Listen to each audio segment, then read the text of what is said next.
群雄逐鹿. Warlords chasing the deer. During the Warring States period until 221 BC, China wasn't really China yet. It was a loose collection of 7 culturally linked states that all fought bloody wars and vied for supremacy. In 221 BC, the king of Qin finally united the other 6 countries and proclaimed himself the first emperor of everything under the heavens. His idea was that his son Fusu would take the crown after him, be called second emperor, and then his son would be the third emperor, and so on, and that his empire would last for 1,000 generations. Unfortunately for him, upon his death, power was usurped by the court eunuch Zhao Gao, who ordered Fusu killed and installed another son, Hu Hai, as emperor. The problem was that Hu Hai was, well, stupid, and really only cared about fine wine and beautiful women. Zhao Gao was the de facto leader of an extremely corrupt government and didn't care about actually governing the kingdom, only enjoying power in court and humiliating his enemies.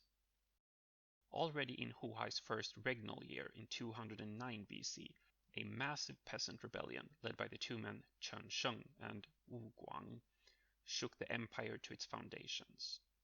Zhao Gao downplayed the rebellion in court, only worsening the situation.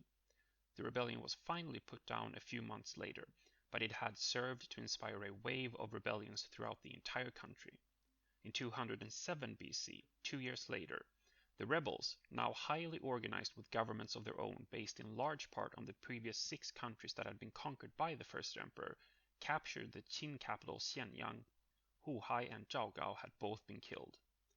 When Sima Qian, author of Records of the Grand Historian, wrote of this chapter in Chinese history some 100 years later, in an effort to explain the sudden eruption of rebellions upon the death of the first emperor, wrote, "Qin lost her deer, and every ambitious man chased after it." This was later shortened to the Chengyu, warlords chasing the deer. Now, you might ask why he chose a deer? Well, I have no idea. This Chengyu describes an object, or a position, or a clear goal, and a lot of people hungry for it. For instance, you could definitely say that when the Europeans first discovered the New World, they were like warlords chasing the deer. However, it doesn't necessarily have to have a bloody connotation, and you could say something like, Wall Street investors in the early 2000s were like warlords chasing a deer.